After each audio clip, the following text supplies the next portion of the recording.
Question पूछता है, देखेंगे जैसे देखेंगे क्या करता है, बता रहा है क्या कि एक स्फेरिकल सरफेस है,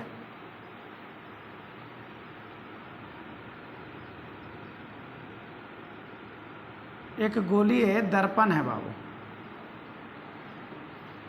गोलीय दर्पण का मतलब हो जाएगा गोलाकार दर्पण, ठीक है।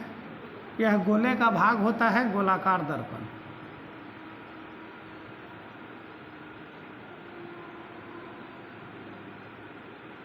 ठीक है, मान करके चलिए यह गोला है, ठीक है, गोले का एक भाग है, पूरा पूरा तो गोला नहीं हुआ, ठीक है। तो यह जो दर्पण आपका दिया गया है, यह दर्पण कुछ इस तरीके का है विद्यार्थीगण, अंदर की ओर कलाई किया हुआ है और बाहर वाला इसका रिफ्लेक्टिंग सरफेस है। इस दर्पण को बोला जा रहा है गोलीय दर्पण, गोलीय दर्पण, ठीक है। क्वेश्चन कुछ इस तरीके का है कि यदि यह गोलीय दर्पण होगा तो इसका यह केंद्र होगा, इसको बोला जाता है क्या, वक्रता केंद्र, वक्रता केंद्र, ठीक है। और यदि यह वक्रता केंद्र है तो यहाँ पर यह दर्पण का जो केंद्र होता है इसको बोला जाता है ध्रुव, जिसको आप पोल कहते हैं, और यहाँ से एक लाइन ऐसे गुजरता है पोल से होता हुआ, जिसे बोला जाता है विद्यार्थीगण प्रधान अक्ष, प्रधान अक्ष, इसे क्या बोलते हैं, प्रधान अक्ष, ठीक है। हमारा क्वेश्चन कुछ इस तरीके का है कि एक अनंत से कोई आपतित किरण है, ठीक है, अनंत से कोई एक आपतित किरण है, तो अनंत से कोई आपतित किरण है, वह गोलीय दर्पण पर, गोलीय दर्पण पर टकराता है। टकराने के फलस्वरूप इसका परावर्तन किस दिशा में होगा, यही हमसे क्वेश्चन किया है कि टकराने के फलस्वरूप, थोड़ा ढंग के बनाते हैं कि जब यह गिरेगा टकराने के फलस्वरूप, टकराने के फलस्वरूप, टकराने के फलस्वरूप यह किस दिशा में परावर्तित करेगा, ठीक है। तो आपको पता है इसको यदि ऐसे मिला दिया जाए तो यह त्रिज्या का काम करेगा आर। हमसे क्वेश्चन पूछा है कि अनंत से जो किरणें आपतित हो रही हैं, इस किरण को बोला जाता है क्या, आपतित किरण, आपतित किरण। तो जो किरण अनंत से आपतित हो रही है, इस किरण का इस गोलीय दर्पण से परावर्तन किस डायरेक्शन में होगा, ऊपर जाएगा, नीचे जाएगा, सीधा लौट करके जाएगा।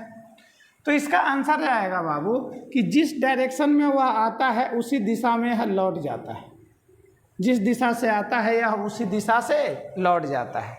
ऐसा कारण क्या है से बताते हैं आपको विद्यार्थीगण। कारण यह है कि जो वक्रता केंद्र की जो त्रिज्या होता है यह अभिलंब का कार्य करता है, और आपको पता है कि हम बताए थे परावर्तन के नियम में थर्ड लॉ कि यदि आपतित किरणें परपेंडिकुलर, लंबवत, यदि वह क्या करती है बाबू, आपतित होती है, लंबवत क्या होती है, आपतित होती है, तो लंबवत आपतित होने पर वह परावर्तन उसी दिशा में हो जाता है, ठीक है। इसका मतलब यह हो गया कि यहाँ से इसका आपतित यह होगा तो परावर्तन यह होगा, क्या हो जाएगा, परावर्तित किरण,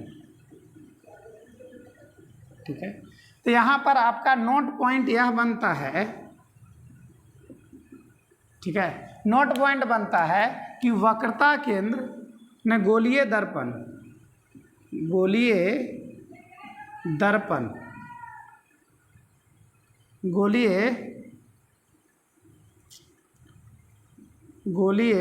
दर्पण का वक्रता त्रिज्या, वक्रता, गोलीय दर्पण का वक्रता त्रिज्या, गोलीय दर्पण का वक्रता त्रिज्या अभिलंब का कार्य करती है, अभिलंब का कार्य करती है, कार्य करती है। तो गोलीय दर्पण की वक्रता त्रिज्या अभिलंब का कार्य करेगी, तो पता है कि अभिलंब पर जब आपतित किरणें होती हैं तो उसी दिशा में इसका क्या हो जाता है, परावर्तन हो जाता है। तो यहाँ से बहुत सारे क्वेश्चंस बनते हैं कि परावर्तन गोलीय दर्पण पर अगर आपतित किरणें इतने एंगल से आएगा तो किस एंगल से रिफ्लेक्ट करेगा, तो आप बता सकते हैं क्लियर। तो इस कंसेप्ट को आप याद रखेंगे कि गोलीय दर्पण का वक्रता त्रिज्या अभिलंब का कार्य करती है, पहला कंसेप्ट। अब यहीं से एक धांसू सा कंसेप्ट निकल करके आता है जिसका नाम है बाबू विचलन कोण। विचलन कोण,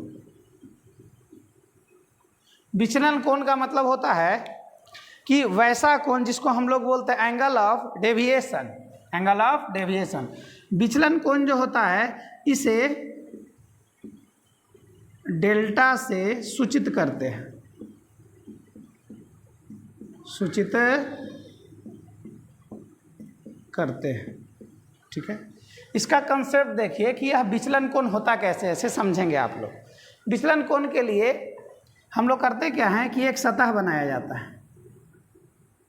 तो एक दर्पण हम लोग लिए, यह आपका एक दर्पण है बाबू, ठीक है। और दर्पण पर क्या किया जा रहा है कि किरणों को आपतित किया जा रहा है। तो आपको पता है कि जब यह आपतित होगा तो यह एक अभिलंब है, यहाँ पर अभिलंब लगाते हैं परावर्तन के नियम में, ठीक है।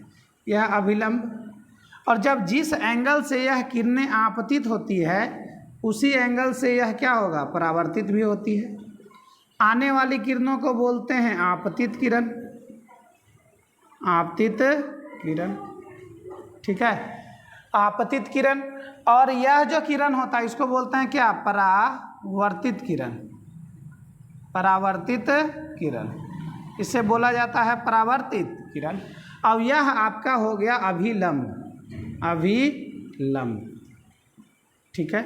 यह हो गया आपतित किरण, यह हो गया परावर्तित किरण, और यह हो गया अभिलंब। तो आपको पता है कि यहाँ पर जो एंगल बनता है, और दोनों एंगल, एक बनता है आई के द्वारा आपतन कोण, और यहाँ से बनता है आर जिसको बोलते हैं परावर्तन कोण, और यह दोनों एंगल बराबर होता है। तो यदि यह आई होगा तो यह भी आई ए हो जाएगा, क्योंकि दोनों बराबर होता है।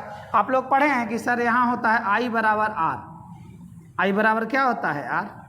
तो यदि आई बराबर आर होता है तो जहाँ आई है वहाँ आर लिखेंगे, जहाँ आर है वहाँ आई भी लिखेंगे, कोई दिक्कत वाली बात नहीं है।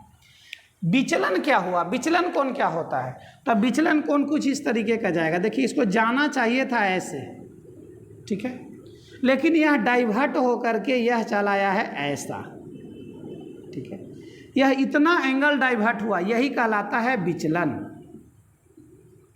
यही कहलाता है विचलन कोण। और यह जो विचलन कोण है इसको आप आसानी से त्रिकोणमिति से निकाल सकते हैं। क्यों? क्योंकि यह एक लाइन हो गया, और इस लाइन पर हाफ सर्कल जो बनता है वह बनता है 180 डिग्री का। तो यहाँ से आप कंसेप्ट आसानी से आप निकाल सकते हैं। वह कंसेप्ट क्या बनेगा बाबू, कि यहाँ बनेगा क्या, आई और प्लस हो जाएगा, आई और प्लस हो जाएगा बाबू क्या, डेल्टा, इक्वल टू कितना हो जाएगा, 180 डिग्री। क्यों? क्योंकि यह भी आई है, यह भी आई है, अब यह एंगल हमारा डेल्टा है, विचलन कोण है का मतलब क्या है, डेल्टा है। तो I plus delta equal to 180 degree. तो आप बोल सकते हैं बाबू कि 2i और प्लस डेल्टा बराबर हो जाएगा 180 डिग्री। तो यहाँ से आप डेल्टा निकाल सकते हैं, 180 डिग्री माइनस हो जाएगा 2i, 180 डिग्री माइनस 2i, यह आपका निकल करके विचलन कोण आ गया, ठीक है। जहाँ डेल्टा का मतलब होता है विचलन कोण, विचलन कोण, ठीक है। और जो आई है आपका बाबू उसको बोलिएगा आप आपतन कोण, आपतन कोण, ठीक है सर। तो यहाँ से हम लोग विचलन कोण का एक फार्मूला निकाल लिए, बहुत ही धांसू फार्मूला है, इसको आप लोग याद रखेंगे। यह बहुत ही इंपॉर्टेंट है विद्यार्थीगण कि डेल्टा इजकल टू हो जाएगा 180 माइनस 2i, यह आई है सर, ठीक है। अब इस पर कोण देख लीजिए, इस पर क्वेश्चन कैसे पूछते हैं सर, क्वेश्चन से देखिए क्वेश्चन क्या कह रहा है सर, समझेंगे। क्वेश्चन दिया गया है कि एक प्रकाश की आपतित किरण, क्वेश्चन है एक प्रकाश की आपतित किरण, एक प्रकाश की आपतित किरण जो अभिलंब के साथ, जो अभिलंब के साथ 30 डिग्री का कोण बनाता है, 30 डिग्री का कोण बनाता है, तो आपतित किरण का विचलन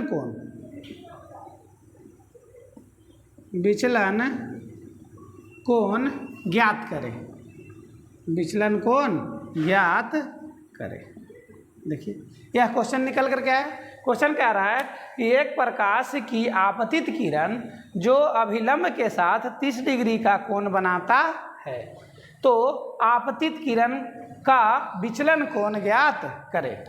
तब विचलन कोण ज्ञात करने का तरीका क्या हो जाएगा, से देखो कैसे सॉल्यूशन होगा इसका, से समझेंगे आप लोग। सॉल्यूशन के लिए हम लोग करते क्या हैं कि एक हम लोग सतह बना लेते हैं, दर्पण लेते हैं। तो हमने ले लिया एक दर्पण, यह है हमारा क्या, दर्पण। एक आपतित किरण करते हैं, तो यह हो गया हमारा आपतित किरण। यहाँ पर हो जाएगा अभिलंब, तो जो आपतित किरण होगा तो एक परावर्तित किरण भी होगा सर। तो यह हो गया आपतित किरण, ठीक है सर। यह हो गया हमारा परावर्तित किरण, परावर्तित किरण। अब यह हो गया हमारा अभिलंब, ठीक है। ये वाला कोण कह रहा है बाबू कि अभिलंब के साथ कितने डिग्री का कोण बना रहा है, 30 डिग्री का। तो यदि यह 30 है तो ऑटोमेटिक ये भी कितना हो जाएगा, 30। हमारा विचलन क्या हुआ है, विचलन ये वाला हुआ है, क्योंकि प्रकाश को जाना चाहिए था कुछ इस डायरेक्शन में, ऐसे जाना चाहिए था प्रकाश को। तो यह डाइवर्ट कितना हुआ था, डाइवर्ट इतना हुआ है, इसी को कहते हैं डेल्टा, ठीक है। अब विचलन निकालने का तरीका क्या हो जाएगा कि देखिए यह हो जाएगा विचलन, ठीक है।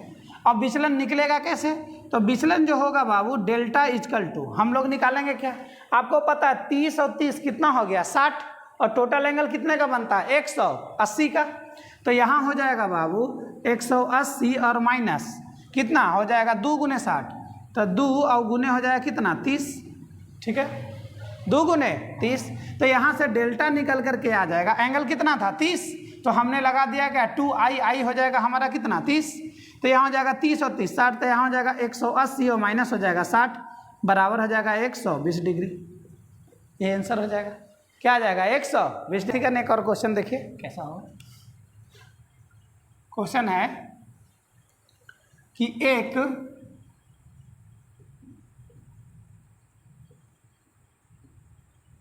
प्रकाश की किरण दर्पण के साथ, एक प्रकाश की किरण दर्पण के साथ 30 डिग्री का कोण बनाती है, तो आपतित किरण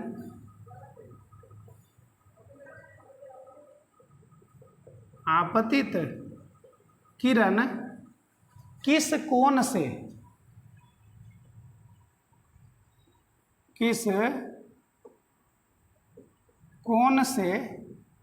विचलित होगी, विचलित होती है। तो किस कोण से विचलित होती है का मतलब विचलन कोण निकालना है आपको, ठीक है। कैसे निकलेगा थोड़ा सा समझिएगा, इसमें कंसेप्चुअल क्वेश्चन है विद्यार्थी का, देखेंगे।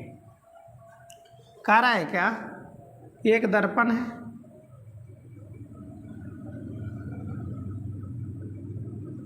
हमारा ये क्या है, मिरर है, दर्पण, ठीक है जी। अब कह रहा है कि दर्पण जो है इस पर एक किरण जो है आपतित हो रही है, ठीक। यह बना हमारा क्या, आपतित किरण। आपतित किरण। यहाँ पर बना देते हैं बाबू अभिलंब। ठीक है, यह है आपका अभिलंब।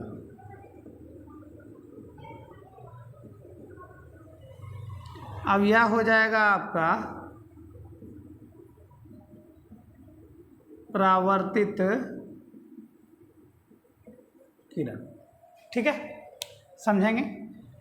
कह रहा है क्या कि एक प्रकाश की किरण दर्पण के साथ 30 डिग्री का कोण बनाती है। यहाँ पर यह एंगल नहीं दिया हुआ है, यहाँ पर दर्पण के साथ, तो दर्पण आपका ये है, उसके साथ आपतित किरण ये वाला एंगल दे दिया विद्यार्थीगण।